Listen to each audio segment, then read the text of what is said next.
बिहारी जय प्रभुपाद प्रभुपाद प्रभुपाद जय प्रभुपाद प्रभुपाद प्रभुपाद प्रभुपाद प्रभुपाद। श्री हरिनाम संकीर्तन की जय, श्री प्रभुपाद की जय।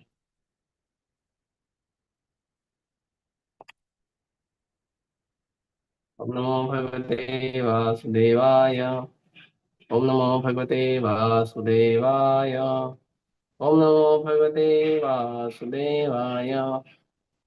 हरे कृष्णा। तो हम पढ़ रहे हैं श्रीमद् भागवतम स्कंद 1 अध्याय 8 और श्लोक संख्या 50। नैनो राज्य प्रधा भर्तुर्धर्म युद्धे वधो द्विषा इति मे न तु बोधाय कल्पते शासनं वचः। नैनं राज्ञप्रदा भर्तुर्धर्मयुद्धो युद्धे वधो द्विषा इति मे न तु बोधाय कल्पते शासनं वचः।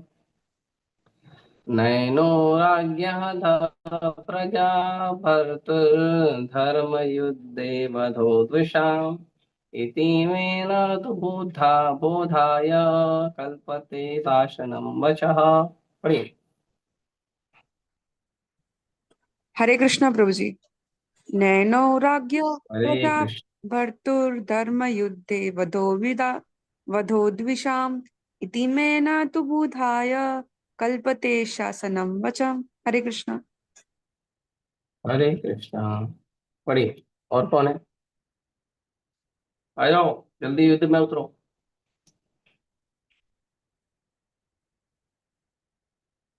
हरे हरे कृष्ण। कृष्णा प्रभु जी। हरे कृष्णा। नैनो राजना प्रजा भर्तुर्धर्मयुद्धे वदाद्विषम् इति मे न तु बोधय कल्पते शासनं वच। हाँ, और कौन है? हरे कृष्णा। नैनो राज्ञ प्रजा भर्तु अधर्म युद्धे वधोद्विषाम् इति मे न तु बोधाय कल्पते शासनं वच। हरे कृष्णा। हरे कृष्ण प्रभु जी। हाँ, नैनोराज्यं प्रजा भर्तुं धर्मयुद्धे वधोद्विषाम् इति मे न तु बोधय कल्पते शासनं वच। और कोई? ओके। शब्दार्थ, हरे अनुवाद कृष्ण और प्रभुदेव। तात्पर्य। हाँ, बोलिए। नैनो राज्ञ प्रजा भर्तुर्धर्मयुद्धे वधो द्विषाम् इति मे न तु बोधाय कल्पते शासनं वच। हम्म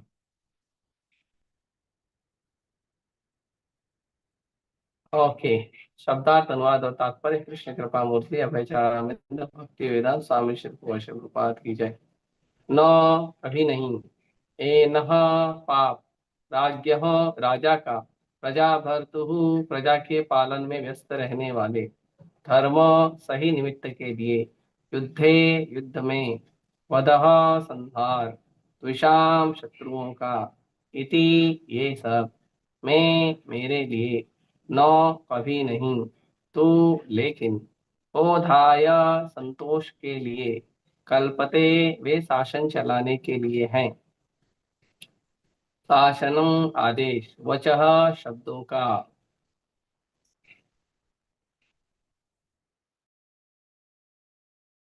जो राजा अपनी प्रजा के पालन में लगा रहकर सही निमित्त के लिए वध करता है उसे कोई पाप नहीं लगता, लेकिन यह आदेश मेरे पर लागू नहीं होता।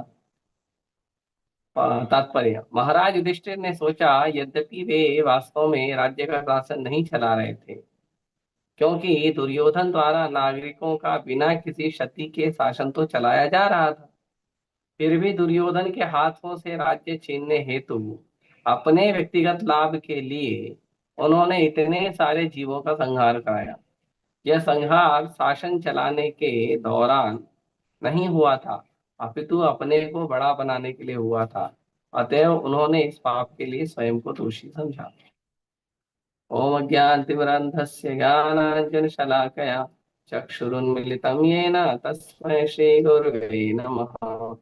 श्री चैतन्य मनोभीष्टं स्थापितं येन भूतले स्वयं रूप कदा मह्यं ददाति स्वपदान्तिकं वन्देऽहं श्रीगुरुं श्रीयुतापदकमलं श्रीगुरून् वैष्णवांश श्रीरूपं साग्रजातं सहगण रघुनाथान्वितं तं सजीवम् अद्वैतं सावधूतं परिजनसहितं कृष्ण चैतन्य देवं श्रीराधा कृष्ण पादान् सहगण ललिता श्री विशाखान्तांश नमामि विष्णुपादाय कृष्णपृष्ठाय भूतले श्रीमते भक्तिवेदान्त स्वामी नितनामिने नमस्ते सरस्वते देवे गौरवाणी प्रचारिणे निर्विशेष शून्यवादी पाश्चात्य देशतारिणे नमो विष्णुपादाय कृष्णपृष्ठाय भूतले श्रीमते भक्ति सिद्धांत सरस्वती इति नामिने श्रीवासभानवी देवी दयिताय कृपाब्दये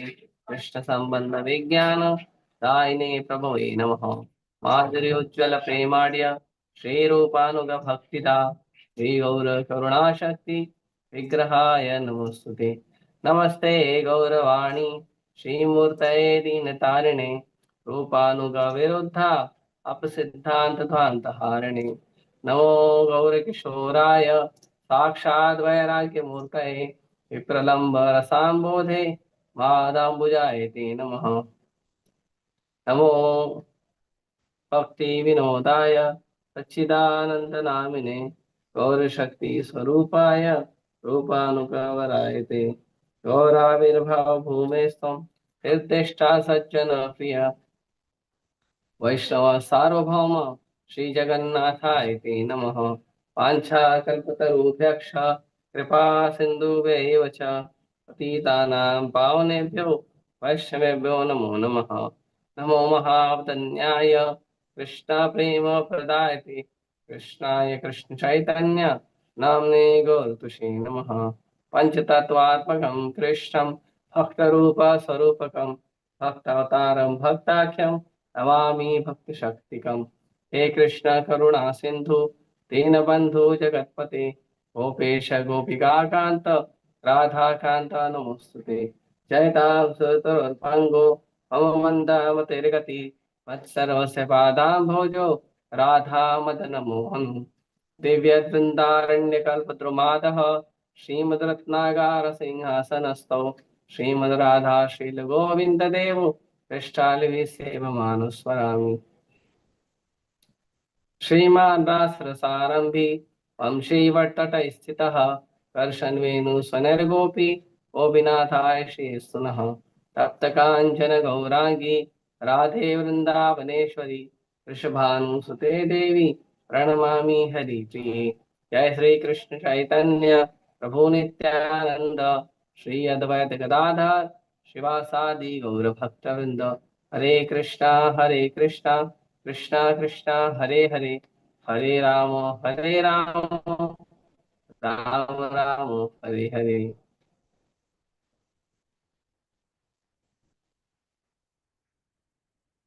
हरे कृष्णा। तो अब यहाँ पे एक एक कारण दे रहे हैं युधिष्ठिर महाराज। युधिष्ठिर महाराज कारण दे रहे हैं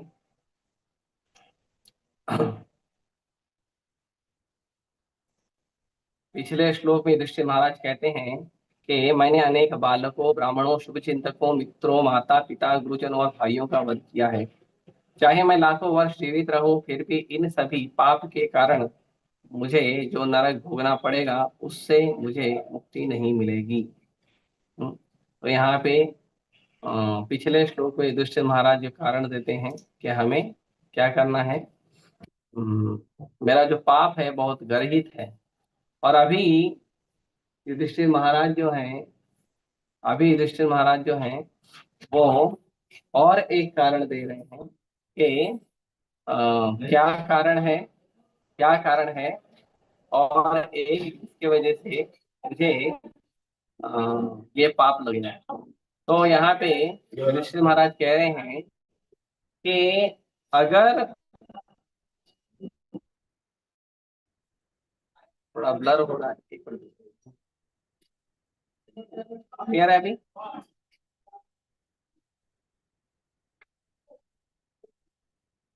तो युधिष्ठिर महाराज यहाँ कह रहे हैं कि अ, अगर धर्म के कारण, धर्म के लिए यदि युद्ध किया जाता है और धर्म के स्थापना के लिए धर्म के नियमों का पालन करते हुए यदि युद्ध में कोई मारा जाता है, लड़ाई वड़ाई होती है, तो ये देखा जाता है कि तो सब कुछ ठीक है, क्योंकि तब हमने काम अपने व्यक्तिगत इच्छा के लिए नहीं किया। लेकिन अगर कार्य धर्म के लिए नहीं किया गया है, अपनी व्यक्तिगत इच्छा के लिए किया गया है, तो वो पाप हमको लगता है। चलो प्रभुपाद जी उदाहरण देते हैं कि जैसे कोई सैनिक है, कोई आर्मी का सैनिक है, और वो सेना का जवान क्या कर रहा है, सेवा का जवान बॉर्डर पे लड़ाई कर रहा है। बॉर्डर पर लड़ाई करते समय सेना का जो जवान जब बॉर्डर पर लड़ाई कर रहा है, तो बॉर्डर पर लड़ाई करते समय वो वहां पे सैकड़ों सैकड़ों लोगों को मारता है ना, सैकड़ों सैकड़ों लोगों को मृत्यु के घाट उतार देता है। लेकिन सरकार क्या करती है, जब वो सैकड़ों सैकड़ों लोगों को मारता है तो सरकार उसे मेडल देती है, परमवीर चक्र या और ऐसे कई सारे मेडल देती है।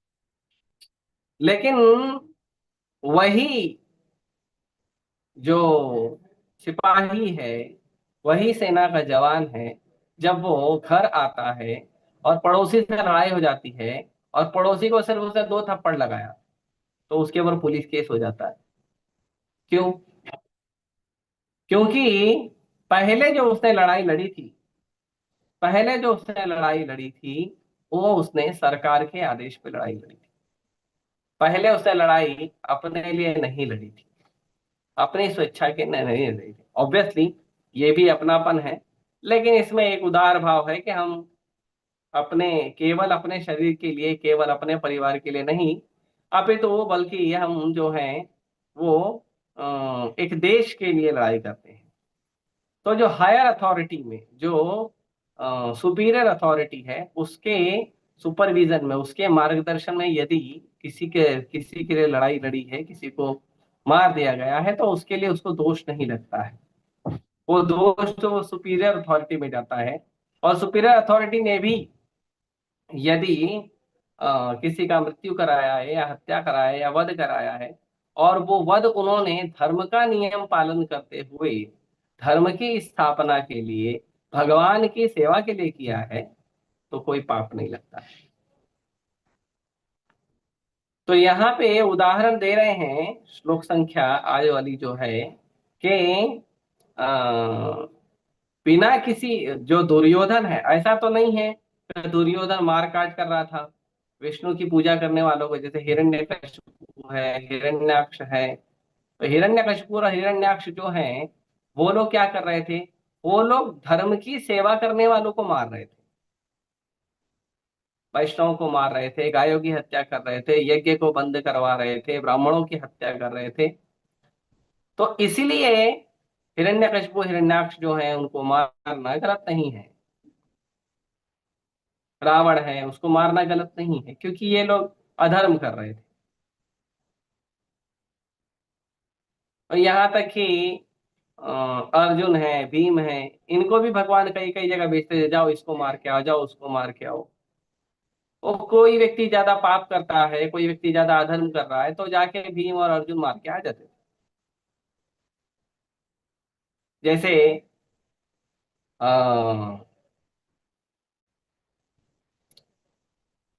जरासंध था, जरासंध वो अपने आप को दुनिया का सर्वश्रेष्ठ राजा स्थापित करने के लिए, जरासंध क्या करता था, जरासंध बहुत सारे राजाओं को बंदी बना के रखा था। बंदी क्यों बनाया था? बंदी बनाया था उनका बलि चढ़ाने के लिए। यज्ञ में, यज्ञ में उनका बलि चढ़ाएंगे, और उस यज्ञ से जो पुण्य प्राप्त होगा, प्रताप प्राप्त होगा, वो पुण्य प्रताप से मैं और बड़ा राजा बन जाऊंगा। और जरासंध किसी की सत्ता को स्वीकार नहीं करता था। जरासंध केवल मैं बड़ा राजा हूं और मैं बड़ा व्यक्ति बनूंगा, मैं चक्रवर्ती सम्राट बनूंगा, मतलब अगर कोई पुण्यकारी राजा चक्रवर्ती सम्राट बनना चाहता है, भगवान का सेवक, तो जरासंध वो उसको जाके लड़ाई लड़के उसको बंदी बना के लेके आ जाता। और जरासंध बहुत पावरफुल था, 10,000 हाथियों का बल था जरासंध में। जरासंध बहुत पावरफुल था, तो उसको कोई हरा भी नहीं पाता था। और दूसरा, जरासंध का मृत्यु जो है वो बड़ा अजीब था। उसको कितना भी मारो मरता ही नहीं था, क्योंकि जरासंध दो शरीर एक साथ चिपका हुआ था। तो दो शरीर एक साथ चिपका हुआ था, तो जब तक वो दोनों शरीर को फाड़ के अलग ना किया जाए तब तक जरासंध मर नहीं सकता। और ये बात किसी को पता नहीं थी, ये बात भगवान को पता थी। तो भगवान के पास जो बंदी राजा हैं, बंदी राजाओं के सेवक दूत भगवान के पास आए, और भगवान के पास आके भगवान को रिक्वेस्ट किए, प्रभु जरासंध को मारना पड़ेगा। क्यों मारना पड़ेगा? वो ऐसा ऐसा राजाओं को बंदी बनाया है और जबरदस्ती करता है। तो अगर उसको नहीं मारेंगे तो ये सारे राजा जो हैं, छोटे छोटे जो राजा हैं, उनको नहीं छोड़ा जाएगा, उनको मारना पड़ेगा। भगवान बोले ठीक है, मार देंगे। और दूसरा क्या कारण था? दूसरा कारण था, उसी समय दूसरा इनविटेशन आया। दूसरा इनविटेशन आया, महाराज युधिष्ठिर का राजसूय यज्ञ कराना है। तो भगवान, ऐसे तो भगवान सर्वसमर्थ हैं, यहाँ पे सीखने वाली बात है। ऐसे तो भगवान सर्वसमर्थ है, भगवान को पता है कौन से टाइम पे कौन सा डिसीजन लेना चाहिए। लेकिन भगवान अपने भक्तों का गुणगान बढ़ाते हैं, और भगवान अपनी धन्यता खुद दिखाते हैं कि मैं इंडिपेंडेंट नहीं हूं, मैं अपने भक्तों से राय लेता हूँ, मैं अपने भक्तों से सलाह लेता हूँ। तो भगवान ने वहां पे अपने भक्तों से पूछा क्या करना चाहिए। भगवान के भक्तों ने सलाह दिया, प्रभु चक्रवर्ती सम्राट बनने के लिए संसार के सारे राजाओं को दमन करना पड़ेगा, जरासंध मानेगा नहीं। तो जरासंध का पहले दमन कर दीजिए। जरासंध का जब मृत्यु हो जाएगा, वहां के सारे राजा छूट जाएंगे। जब वो सारे राजा छूट जाएंगे, तो वो सारे राजा अपने आप, क्योंकि आपने उनको मृत्यु के पास से बचाया है, तो वो सारे राजा अपने आप युधिष्ठिर महाराज को, आपके भक्त को अपने से ऊपर, अपने से सर्वोपरि मान लेंगे, और पूरे दुनिया में चक्रवर्ती सम्राट के रूप में युधिष्ठिर महाराज स्थापित हो जाएंगे। तो इस तरह से भगवान बोले ठीक है। तो भगवान पर्सनली गए, भगवान, अर्जुन और भीम तीनों गए, और तीनों जाके जरासंध के पास गए। पहले तो जरासंध के पास पहुंचना बहुत मुश्किल था, क्योंकि उसने बहुत हाई टाइट सिक्योरिटी लगा के रखा था। लेकिन फिर भी किसी तरह से जरासंध के पास तक पहुंचे। पहुंचने के बाद जरासंध लेकिन एक काम अच्छा करता था, वो ब्राह्मणों का बहुत सम्मान करता था, ब्राह्मणों का पूजा करता था, सम्मान करता था। और उसका एक टाइम था। एक मिनट, नेटवर्क इशू हो रहा है क्या?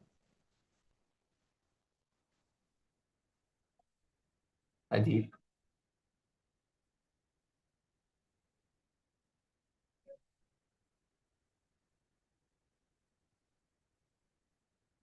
हरे कृष्णा, हरे कृष्णा, कृष्णा कृष्णा हरे हरे, हरे राम, हरे राम। ओके,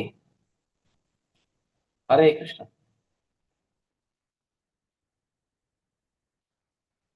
तो जो जरासंध था वो ब्राह्मणों का बड़ा सम्मान करता था। तो भगवान ब्राह्मण के वेश में जरासंध के पास गए, और भगवान ब्राह्मण के वेश में जरासंध के पास जाके भगवान ने जरा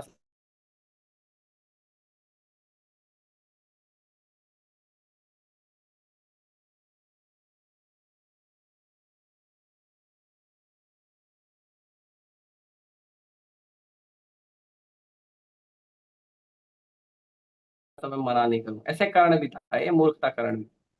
कर्ण भी मैं जो सुबह स्नान करने जाऊंगा, स्नान करने के समय मुझसे कोई व्यक्ति कुछ वरदान मांग लेगा तो मैं उसको दे दूंगा। तो तो इंद्रदेव पहुंचे, बोले भैया तेरा कवच कुंडल दे दे फटाफट, है ना। तो वैसे जरासंध, जरासंध भी जो है वो पहुंचे, जरासंध के पास जो है भगवान पहुंचे। और भगवान जाके वहां पे जरासंध को पहले तो अनुनय विनय किए, बातचीत किए, जरासंध को अच्छा लगा।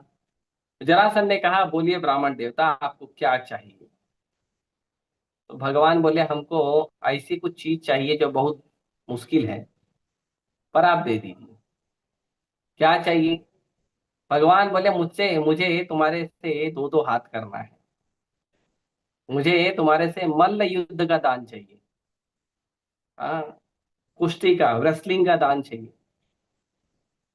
तो जरासंध बोला देखो आप लोगों को पहले ही देख के मैं समझ गया था कि आप लोग ब्राह्मण तो हो नहीं, क्योंकि आप लोगों का शरीर का नक्शा बता रहा है। क्योंकि ब्राह्मण सादा व्यक्ति होता है, कोई बॉडी शॉडी नहीं, कोई ये नहीं, सादा होता है, भगवान का भजन वजन करने वाला, है ना।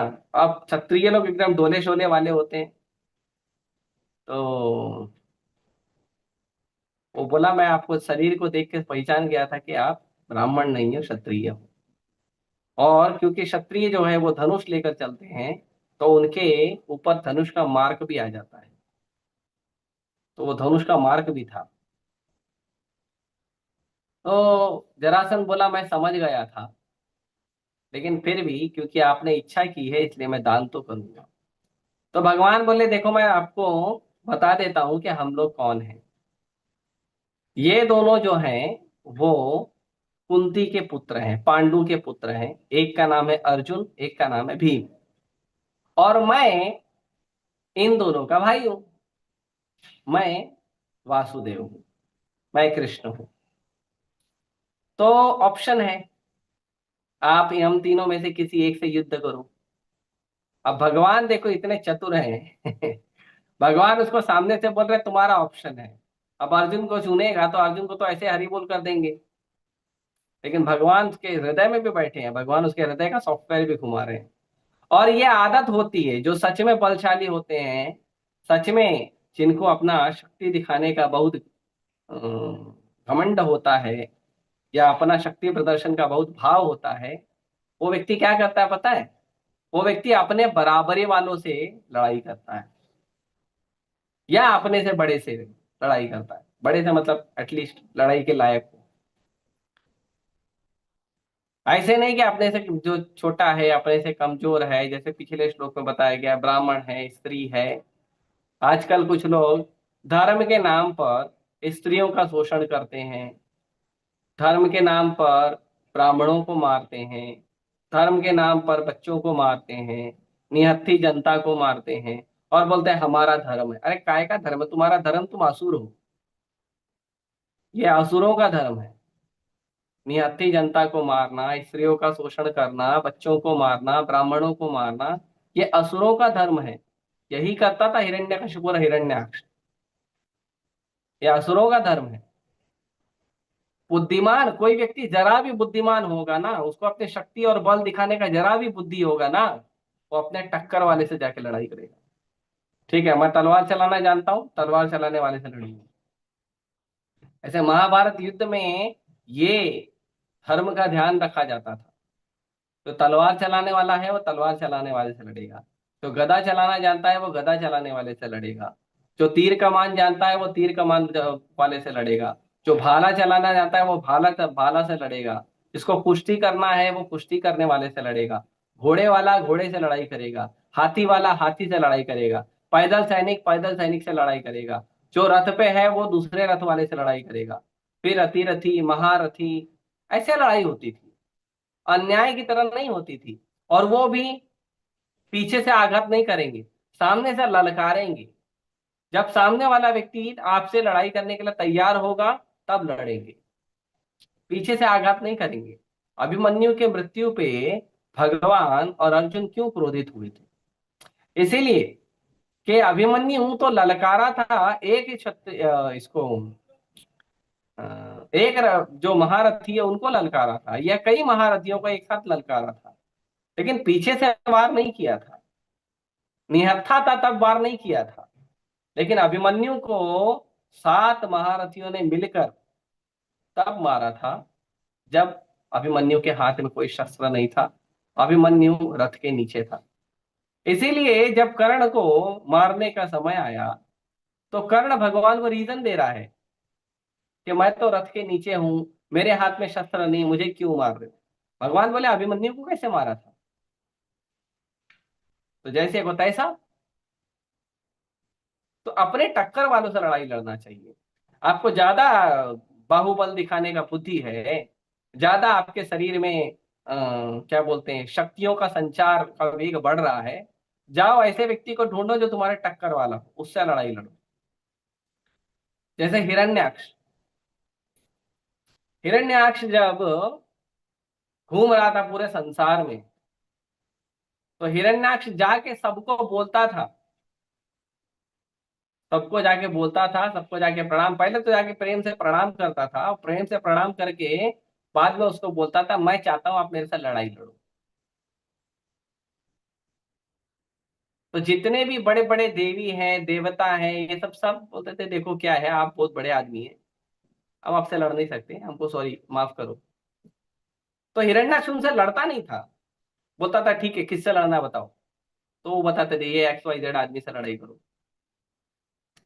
तो ऐसे हिरण्याक्ष एक दिन वरुण देव के पास पहुंचा पानी के अंदर, और वरुण देव को बोला, वरुण देव बोले देखो बेटा ऐसा है, मैं बूढ़ा हो गया, मेरे से क्या लड़ाई लड़ोगे, मैं बूढ़ा हो गया हूँ, मेरे से लड़ाई वड़ाई लड़ो मत, मैं देख रहा हूँ तुम्हारा पावर बहुत अच्छा है, सॉलिड पावरफुल आदमी हो, तो मेरे को लगता है कि तुम्हारा जो शरीर का खुजली है वो भगवान विष्णु बरोबर मिटा सकते हैं, तो तुम एक काम करो भगवान विष्णु के पास जाओ। बोला ये विष्णु कहाँ मिलेगा, बोले विष्णु आप नारद मुनि से पूछ लो, नारद मुनि उनका पर्सनल एड्रेस जानते हैं। नारद मुनि के पास गए, और इस तरह से थोड़ा पता करने के बाद में अम, उसको समझ में आ गया कि अब भगवान तो ऐसे ही थोड़ी आते हैं, जब तक धर्म पे हानि नहीं होती, तो वो पृथ्वी को लेके चले गया गर्भोदक सागर में, पृथ्वी को गर्भोदक सागर में लेके चले गया, तो भगवान गए और भगवान फिर उसका अच्छे से खुजली मिटाए। तो अपने टक्कर का आदमी ढूंढना चाहिए, किसी को बहस करना है, किसी को शास्त्रार्थ करना है। कभी कभी कुछ लोग आते बैठो हमारे साथ शास्त्रार्थ करो, अब मैं देखता हूँ मंद बुद्धि आदमी है क्या शास्त्रार्थ करना, उसको बोलता हूँ देखो भैया आप ज्ञानी हो, महात्मा हो, मैं तो छोटा सा व्यक्ति हूँ, चुपचाप हरे कृष्णा करता, मेरे पास इतना दिमाग नहीं। मूर्खों से भी बहस नहीं करनी चाहिए। कोई व्यक्ति मूर्ख है, उसको कम ज्ञान है, कम बुद्धि है, कम बल है, लेकिन आ जाएगा डेयरिंग दिखाने, बैठो मेरे से लड़ाई करो, अरे भाई जा तू हाँ, उस व्यक्ति को क्या करना चाहिए, उस व्यक्ति को बोलना चाहिए भाई तू पावरफुल है, मैं कमजोर हूँ, प्लीज मेरे को माफ कर दे। हम्म? ये भी ध्यान रखना चाहिए, अपने बराबरी वालों से लड़ाई लड़ो तो समझ में आता। तो जरासंध बोला अर्जुन तो बच्चा है, मेरे से छोटा है बेचारा, और जरासंध का उम्र बहुत था, और बोले कृष्ण तुमसे तो मैं लड़ूंगा नहीं यार, तुम तो भगोड़े आदमी हो, तुम मेरे से लड़ाई नहीं लड़ाता भाग गया था, तो तुम जैसा भगोड़ा आदमी से तो लड़ाई लड़ूंगा नहीं, तू कमजोर है, कायर है। भीम थोड़ा मेरा टक्कर का लग रहा है, भीम से लड़ूंगा। तो भीम और जरासंध का युद्ध हुआ, 28 दिन तक युद्ध चला, दिन में युद्ध होता था, दिन में एक दूसरे के खून के प्यासे, और रात में जरासंध अपने अतिथि का सेवा करता था, अतिथि को सारा सुविधा उपलब्ध कराता था। 28वें दिन रात को भीम बोला भगवान को, भगवान मैं जरासंध को मार नहीं पाऊंगा, क्योंकि मैं कितना भी युद्ध करता हूं जरासंध का जो शक्ति है वो कम नहीं होता है, लेकिन मैं थोड़ा थोड़ा कमजोर फील करने लगा हूँ, क्या करूं। भगवान बोले कल लड़ेंगे। तो भीम मान लिया, भीम दूसरी लड़ाई करने गया। भगवान ने एक घास का टुकड़ा उठाया, घास के टुकड़े को बीच से फाड़ दिया, बोला जरासंध को फाड़ दो, और फाड़ के उल्टी तरफ फेंक दिया। उल्टी तरफ क्यों, क्योंकि जब वो फाड़ के उसको सीधा फेंकता था तो वापस जुड़ जाता था जरासंध। जरासंध को फाड़े और उल्टी दिशा में फेंक दिए। उल्टी दिशा में फेंक दिए तो जरासंध का हरि बोल हो गया। भगवान जानते थे। तो इस तरह से जरासंध का वध हुआ। तो किसी राजा का वध तब किया जाता है जब वो राजा अन्याय कर रहा हो, जनता पे, स्त्री पे, ब्राह्मण पे अन्याय कर रहा हो, तब उस राजा को हटा देना चाहिए। तब वो राजा लायक का नहीं है। जैसे वेन महाराज, चौथे स्कंद में महाराज वेन की कथा आती है। महाराज वेन जो है वो बचपन से ही पापी थे। बचपन से जन्म लिए थे तब से बच्चों के साथ खेलते थे, खेलते खेलते खेलते खेलते बचपन में ही, छोटे छोटे थे बच्चों की उम्र के, बच्चों के साथ खेलते थे और खेलते खेलते क्या करते, बच्चे को उठा के कुएं में डाल देते थे, बच्चा मर गया। और किसी बच्चे का सर फोड़ देते थे, मर गया। और जब बड़े हुए तो ऐसा खूंखार राजा हुआ, नास्तिक एकदम, जैसे आजकल की गवर्नमेंट वाले हैं। आजकल भी आप देखोगे कुछ राज्यों में गवर्नमेंट ऐसी है, खूंखार राजा है। स्त्रियों का शोषण हो रहा है, आंख बंद करके बैठे हैं। बच्चों का शोषण हो रहा है, आंख बंद करके बैठे हैं। धर्म के नाम पे मांस है, मदिरा है, उसको चलाया जा रहा है, आंख बंद करके बैठे हैं। मामा मेरे को एकदम कैसे रखते हैं? तो मामा आपने बड़े सारे म्यूट करो भाई। ये सब असुर राजा है, कमजोरों का शोषण कर रहे हैं। ये सब असुर राजा है। तो वेन महाराज को साधु लोग समझाने गए। वेन ने बोला कोई विष्णु का पूजा नहीं करेगा, मेरा पूजा करो। कोई यज्ञ नहीं होगा, यज्ञ होगा आहुति मेरे नाम की डलेगी। ब्राह्मण लोग गए समझाने, बोले देखो महाराज ऐसा मत करो, विष्णु ही परम भगवान और विष्णु का ही पूजा करना चाहिए। इतना अहंकारी वेन बोलता है कि जनता का जो पालन करता है, मतलब जो जनता का पति होता है, पति मतलब पालन करने वाला, पति मतलब हस्बैंड नहीं, जो हंसते हंसते अपना बैंड बजवाता है या बैंड बजता बजाता है, वो नहीं। पति मतलब जो पालन करता है, और पालन मतलब जो आध्यात्मिक पालन करता है, भौतिक जरूरतों को पूरा करता है, वो पति होता है। पति का मतलब नहीं कि खाने को अच्छा दे दिया, कपड़ा अच्छा दे दिया और बढ़िया इंद्र तृप्ति कर रहे हैं, बढ़िया पाप कर रहे हैं, फुल स्पीड में नरक में जा रहे हैं, वो पति नहीं है। पति का मतलब जो अपनी पत्नी को आध्यात्मिक रास्ते पे ले जाने के लिए उसका सेवा करे, सहयोग करे, वो पति होता है। तो बेन महाराज ने कहा कि तुम्हारा पति मैं हूं, तुम किसी और का सेवा कैसे कर रहे हो? तुम्हारे मन में कैसे विचार आया किसी और का सेवा करने का? ये तुम्हारे मन में वेश्यावृत्ति कहां से आ गई? ये गड़बड़ काम बंद कर दो। विष्णु का पूजा नहीं होगा, पूजा होगा तो मेरा होगा। ब्राह्मणों में इतना शक्ति था, ब्राह्मण लोग ने क्या किया, गुस्से में आए ब्राह्मण लोग, मंत्र पढ़ के मंत्र मारे, वहीं वेन मर गया। वेन वहीं मर गया। फिर वेन के पैर को मथे वो लोग औषधि, आयुर्वेदिक औषधि लेकर पैर को मथे, तो उसमें से उनका एक पुत्र प्रकट हुआ, निषाद। तो निषाद भी उसकी तरह असुर था। उसको बोले तू भाग जा जंगल, तू इधर रहना नहीं, तू जंगल में जाते रहे, जंगल में रहने का। फिर उनकी भुजाओं को मथने लगे, तो दाएं भुजा से प्रकट हुए भगवान पृथु और बाएं भुजा से प्रकट हुए माता पृथ्वी। और भगवान पृथु जो हैं, उन्होंने पूरे समाज में ब्राह्मणों की सेवा करवाई, यज्ञ करवाए और समाज को सुशासन से पालन किया। तो ये कारण होता है किसी भी राजा से युद्ध करना, किसी भी राजा को युद्ध करना है, उस राजा से लड़ाई करना और युद्ध करके राजा को परास्त करके अत्याचारी राजा को हटा के जिम्मेदार राजा को बिठा के, और जिम्मेदार राजा को बिठा के क्या करना, प्रजा का जिम्मेदारी से पालन करना। युधिष्ठिर महाराज भगवान को बोल रहे हैं, लेकिन जब दुर्योधन राजा था तो भी तो प्रजा का पालन हो ही रहा था ना, भगवान का सेवा हो रहा था, प्रजा का पालन हो रहा था, फिर दुर्योधन को क्यों हटाया? और दुर्योधन को हटाया, ये जो युद्ध हुआ, ये पूरा युद्ध इसलिए नहीं हुआ कि दुर्योधन कुशासन से राज्य कर रहा था। दुर्योधन ठीक ठाक राज कर ही रहा था, तो क्या जरूरत थी हटाने? हालांकि वो कई सारा अत्याचार कर रहा था दुर्योधन, लेकिन युधिष्ठिर महाराज उसको इग्नोर करे। देखो, भगवान के भक्त का काम है गुणों को देखना, दोष को देखना नहीं। युधिष्ठिर महाराज इतना होने के बावजूद, महाभारत की युद्ध समाप्त हो गया, दुर्योधन का मृत्यु हो गया, उसके बावजूद दुर्योधन के अंदर गुण देख रहे हैं, दोष नहीं देख रहे। भगवान और भगवान के भक्तों का एक नाम है अदोषदर्शी।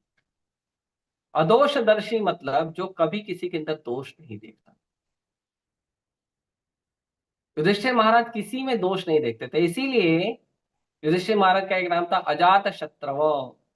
अजात शत्रु मतलब कि युधिष्ठिर महाराज का शत्रु जन्म ही नहीं लिया है। अजात, जात मतलब जन्म लेना, अजात मतलब जन्म ही नहीं लिया है, मतलब युधिष्ठिर महाराज किसी को अपना शत्रु मानते ही नहीं है। तो इस तरह से युधिष्ठिर महाराज और जो अ, और भी लोग हैं, वो लोग सोच रहे थे कि लेकिन दुर्योधन तो ठीक ठाक राज कर रहा था, तो गुण देख रहे हैं, दोष नहीं देख रहे हैं। तो जब दुर्योधन ठीक ठाक राज कर रहा है फिर भी ये युद्ध हुआ, और ये युद्ध क्यों हुआ? मेरे को राजा बनाने के लिए। मतलब ये पूरे युद्ध का कारण था मुझे राजा बनाना, इसीलिए मैं दुखी, इसीलिए मैं पाप का भागी हूं। और मुझे ऐसा लगता है कि जो राज धर्म का पालन है, क्या लिखा है देखो श्लोक में, कहते हैं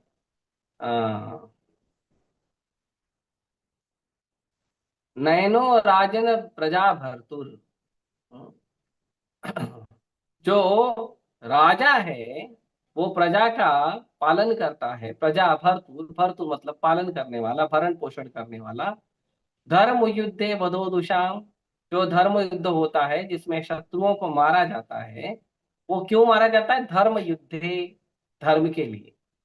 लेकिन ये चीज मेरे पे लागू नहीं होती है, क्योंकि ये धर्म से, धर्म के लिए नहीं हुआ है, ये हुआ है मुझे राजा बनाने के लिए। मतलब ये मेरी जो पर्सनल डिजायर है राजा बनने की, या आप लोग की जो डिजायर है मुझे राजा बनाने की, ये इसलिए हुआ है। तो मुझे लगता है ये सारा पाप मेरे ऊपर आए। भगवान के भक्त ऐसे ही नम्र होते हैं, भगवान के भक्त ऐसे ही नम्र होते हैं, ऐसे ही भगवान के भक्त नम्रता को प्रदर्शित करते हैं। और भगवान के भक्त कभी क्रेडिट नहीं लेते हैं। अभी आएगा जब भीष्म पितामह बोलना शुरू करेंगे, तो भीष्म पितामह बोलेंगे तुमको क्या लगता है ये सब तुमने कराया है? ये जो तुम्हारे साथ घूम रहा है ना, तुम्हारा चचेरा भाई है ना, चचेरा नहीं, ममेरा भाई, ममेरा भाई, ये जो घूम रहा है ना तुम्हारा, ये साधारण व्यक्ति नहीं है। ये जितना भी शुरू से अंत तक हुआ है सब इसने ही कराया है। तुम इसको वो साधारण मनुष्य समझ रहे हो या अपना भाई समझ रहे हो, ये असल में पूर्ण पुरुषोत्तम भगवान है और कोई नहीं है। और ये जो बात तुम बोल रहे हो ना, धर्म की रक्षा, धर्म के लिए, ये सब धर्म इसी का ही है। जो भगवान कृष्ण ने कहा वो धर्म है, और जो भगवान कृष्ण ने नहीं कहा वो अधर्म है। कोई लॉजिक नहीं चलेगा। लोग लॉजिक लगाते, अरे ठीक है कृष्ण ने ऐसा बोला, लेकिन ऐसा भी करना तो गलत नहीं ना, है गलत। जो कृष्ण ने नहीं बोला वो गलत है, जो कृष्ण ने बोला है वो धर्म है, और जो कृष्ण ने नहीं बोला वो सब अधर्म है। तो कृष्ण ने नहीं बोला तो क्या ऐसा नहीं होगा? नहीं होगा। कम से कम कृष्ण ने नहीं बोला, कृष्ण के भक्त तो बोलना चाहिए। कृष्ण अपने भक्तों का बात स्वीकार कर लेते, ठीक है चलो। भगवान बोले अर्जुन को, जाके पूरे दुनिया में ऐलान कर दो मेरे भक्तों का विनाश नहीं हुआ। क्यों भाई, आप भी तो करो, आप तो परम भगवान हो, आप बोलोगे तो ऐसा गड़बड़ तो नहीं होगा। भगवान बोलते हैं गड़बड़ होगा नहीं, गड़बड़ मैं खुद कर दूंगा, मैं खुद अपना स्टेटमेंट कई बार घुमा देता हूँ। लेकिन मेरा भक्त जब बोलता है तो मैं अपने भक्तों का स्टेटमेंट घुमाता नहीं,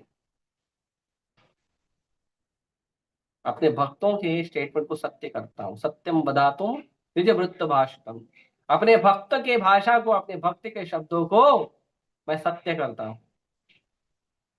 तो इसीलिए तुम जाके ये ऐलान करो। तो भगवान ऐसे हैं, भगवान अपने शब्द का पालन नहीं करेंगे लेकिन भक्तों के शब्द का पालन। तो कम से कम धर्म का मतलब है कि भगवान ने कहा हो, या भगवान का कोई निष्ठावान शरणागत गुरु परंपरा में, प्रामाणिक गुरु परंपरा में शुद्ध भक्त ने बोला हो, तो भगवान उस बात को स्वीकार, ठीक है, okay, no problem, let me maintain, मैं ध्यान रखूंगा, डोंट वरी। तो ये चीज बहुत इंपॉर्टेंट है। तो यहाँ पे अ, महाराज युधिष्ठिर कह रहे हैं कि जो युद्ध होता है वो युद्ध का कारण होता है राजधर्म, राजधर्म कारण, जनता की सेवा के लिए। ऐसे चुपचाप राज्य चलाना चाहिए, या जो भी राजा है उसका सम्मान करना चाहिए, क्योंकि राजा जो है वो भगवान का प्रतिनिधि होता है।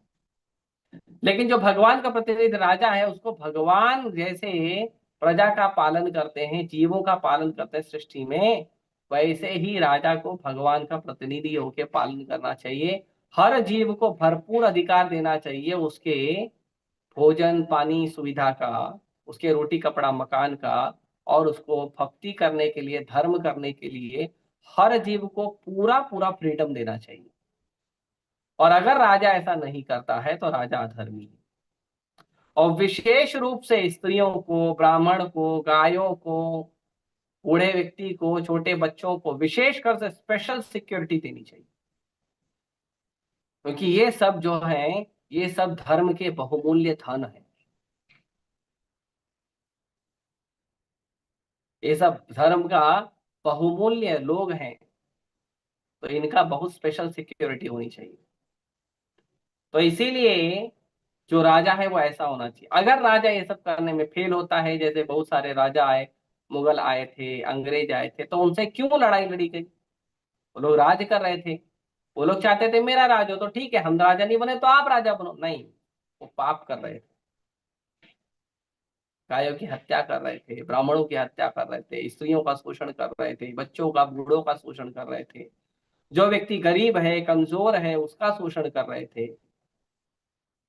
इसीलिए इसीलिए उनसे युद्ध करना जरूरी था।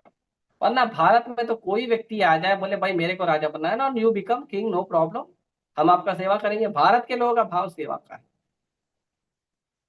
कोई भक्त बोलता है कि मैं तुमसे सीनियर रहना चाहता हूँ, मैं तुमसे बड़ी सेवा, वेरी गुड प्रभु जी, आप ही करिए, हम तो आपके सेवक हैं, हम आपकी सेवा करेंगे।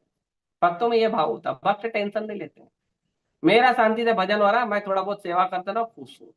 लेकिन कोई व्यक्ति अगर अधर्म कर रहा है तो भक्त सहता नहीं है। भक्ति विनोद ठाकुर ने नहीं सहा था। कोई व्यक्ति अधर्म करता था तो भक्ति विनोद ठाकुर सहते नहीं। और भक्ति विनोद ठाकुर तो एक तांत्रिक को इतना, खुद के ऊपर पूरा कष्ट लेते हुए एक तांत्रिक को भक्ति विनोद ठाकुर ने बहुत बुरी तरह परास्त किया था, और उसको फाइनली जेल भिजवा दिए, जेल में मर गया वो। तो भगवान का जो भक्त है वो धर्म के अनुसार स्वीकार करता है लोगों को। और अगर अधर्म हो रहा है तो युद्ध होता है, लेकिन जो युद्ध होता है वो युद्ध राज धर्म के अनुसार होता है। युद्ध राज धर्म को स्थापित करने के लिए होता है। भगवान के प्रतिनिधि के रूप में राज धर्म का स्थापना करने के लिए युद्ध किया जाता है। युद्ध अपनी निजी इच्छा को, अपने सेल्फिश मोटिव को पूरा करने के लिए नहीं किया जाता। प्रभुपाद जी बोलते हैं जैसे आजकल के जो नेता लोग हैं, ये कैसे लोग हैं, कैसे युद्ध करते हैं? ये युद्ध करते हैं तो रात में किसी के ऊपर मिसाइल चला देंगे, बॉम्ब डाल देंगे, और रात में पूरा का पूरा शहर, पूरी की पूरी बस्ती, पूरा बॉम्ब बूम बम बूम खत्म, हरि बोल। नहीं, युद्ध का नियम है, वो युद्ध केवल वही व्यक्ति लड़े जो युद्ध लड़ने में सक्षम हो, और एक जगह अरेंज की जाएगी कि यहाँ युद्ध होगा, और उस युद्ध में स्त्री नहीं होगी, बच्चे नहीं होंगे, बूढ़े नहीं होंगे, ब्राह्मण नहीं होंगे। कुछ ब्राह्मण गए थे, लेकिन जो ब्राह्मण युद्ध करते थे, बाकी नहीं, ब्राह्मण नहीं होंगे, गाय नहीं होगी, और निहत्थी साधारण पब्लिक नहीं होगी। जो भी व्यक्ति युद्ध करेगा वो युद्ध की भूमि में आएगा, अस्त्र शस्त्र के साथ आएगा, वो खुद अग्री करेगा मुझे युद्ध लड़ना है, और आके सामने वाले व्यक्ति से जो अपना प्रतिद्वंदी है उसको चुनेगा और लड़ाई करेगा। ये तो युद्ध बना, नहीं तो युद्ध नहीं है, नहीं तो अधर्म है। तो इस तरह से युद्ध का जो नियम है वो बता रहे हैं युधिष्ठिर महाराज कि युद्ध जो है वो इसलिए लड़ना चाहिए ताकि युद्ध राजधर्म, राजधर्म के लिए युद्ध लड़ा जाए और किसी के लिए नहीं। अपनी निजी इच्छा के लिए, अपने सेल्फिश मोटिव के लिए युद्ध नहीं लड़ना चाहिए। आपको ऐसा लगता है, अरे आप कौन हो, अनंत ब्रह्मांड में आप कौन हो, अनंत ब्रह्मांड में, अनंत लोकों में, अनंत जीवों में आप एक छोटा सा जीव हो, एक फ्लैश लाइट जितना बड़ा जीव हो, जिसका जीवन फ्लैश लाइट की तरह खत्म होने वाला। आप हो कौन? आप इंद्र हो, ब्रह्मा हो, उनका भी जीवन क्षणिक है। एक लोमश ऋषि करके हुए, लोमश ऋषि। तो लोमश ऋषि जो हैं उनके पास एक बार, लोमश ऋषि जो हैं इतने महान ऋषि हैं, वो अभी भी हैं और कई कल्पों से जी रहे हैं। वो उनका जीवन इतना बड़ा है कि जब ब्रह्मा जी का एक जीवन, एक ब्रह्मा जी जब चेंज होते हैं, मतलब ब्रह्मा जी का जब 100 साल पूरा होता है तो उनके शरीर का एक बाल गिरता है। वो नहीं मरते हैं, शरीर का एक बाल जो है। तो लोमस ऋषि ऐसे बैठ के ऐसे वन में तपस्या कर रहे थे, तो उनके पास ब्राह्मण लोग आए, पांडव लोग आए, पांडव आए, पांडव बात किए। तो लोमस ऋषि को बोले, अरे आप कोई कुटिया उटिया क्यों नहीं बना लेते, ऐसे कहाँ बाहर घूमते रहते हो? तो लोमस ऋषि बोलते, अरे 4 दिन की जिंदगी, उसमें क्या कुटिया बना?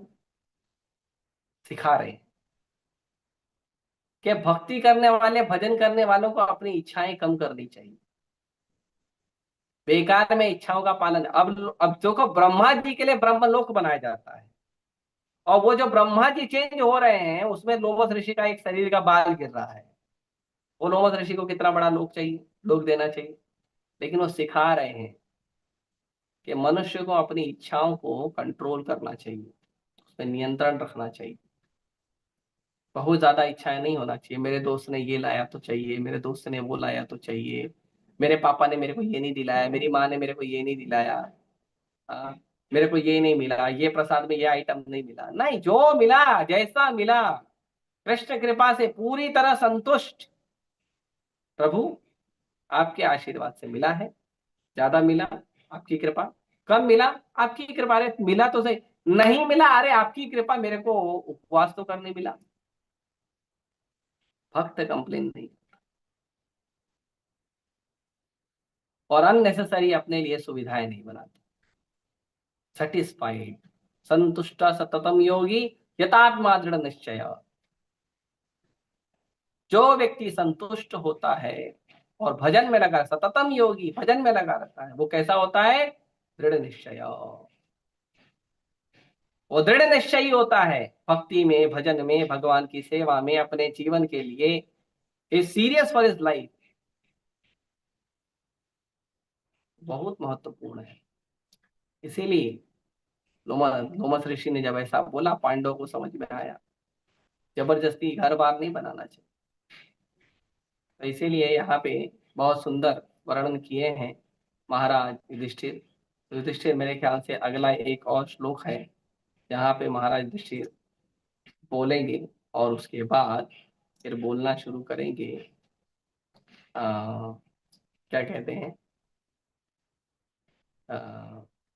भीष्म पितामह।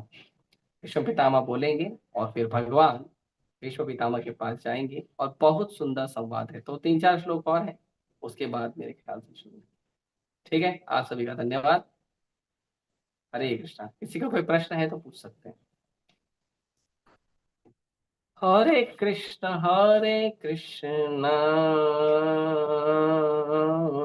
कृष्ण कृष्ण हरे हरे। अनम्यूट करके ही बोल सकते हैं। हरे राम राम राम हरे हरे। हरे कृष्णा कृष्ण कृष्ण हरे हरे, हरे राम राम राम हरे हरे। कहाँ है भाई, कहाँ से शुरू होगा, बाप रे क्या तात्पर्य।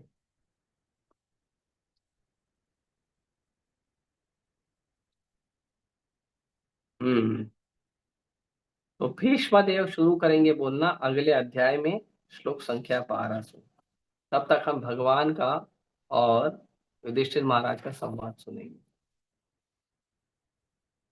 हरे कृष्णा। प्रभु जी दंडवत प्रणाम। अगर घर में किसी व्यक्ति का देहांत तो हो जाता है तो क्या मंदिर नहीं जा सकते हैं? जनरली नियम है कि घर में यदि कोई जन्म लेता है तो 10 दिन मंदिर नहीं जाते हैं, किसी का देहांत हो जाता है तो 12 दिन नहीं जाते हैं।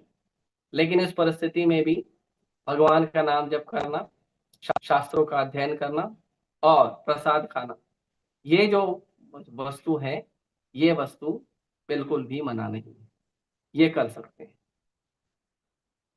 और बाकी चीज नहीं कर सकते, पर ये चीज अलग है। ठीक है। और किसी को कोई प्रश्न? और किसी को कोई प्रश्न?